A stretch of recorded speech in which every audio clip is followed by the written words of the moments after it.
Hey y'all, welcome back to the Almond Family Homestead.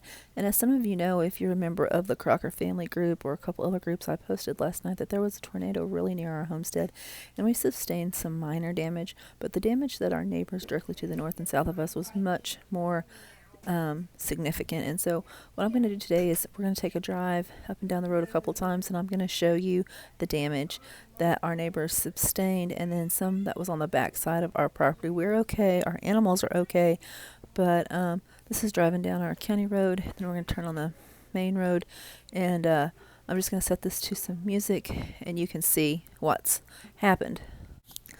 A lot of trees are down. There's some fences that have been broken. There is right past this house, there's a barn here on the left that's been completely destroyed. Up next is a really close friend of my husband's and a co-worker of my husband's place. They coon hunt together and a lot of stuff, and his place was really hit hard. And so when you go past his place, we're going to go up here and turn around and go down the other side of the road. All these properties so far have been on the same side of the road as our homestead. Flip around on the other side. This home is actually on the market for sale, so if you want to be my neighbor, send me a PM and I'll hook you up. It's a really nice property. It has a pond and a fishing dock. It's pretty expensive though. And so we're just gonna drive down this side of the road, and then when we get back to our road, we'll turn around and we'll make another trip up and down. So you're gonna be seeing some repeat footage sort of, but I just wanted to be able to show y'all everything. So there was a significant amount of trees down. There was 3 buildings that lost shingles or pieces of tin metal off of their roof. Also behind this side of the road, there's a subdivision behind these houses that we can't even get access to yet. So maybe later I can get back there once they get the power lines cleared and the trees off the county road to show you that. But right now we're just going to turn around and go back up and down the road, and I'm just going to set that to some music.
So here we are on the back side of our property, and we had a pretty large tree fall across our fence. Sorry, I had to turn the camera. But that's a pretty good size tree. And then I'm going to just drive down the road, check our cows, and show you some of the damage on our property, which is pretty minor compared to what's up the road.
just want you all to know that we're all safe. Our animals are safe. Please pray for our neighbors as they have a tough road ahead. And if you haven't, please subscribe to our channel. Hit that like button and hit that notification bell. And as always, have a blessed day from the Almond Family Homestead.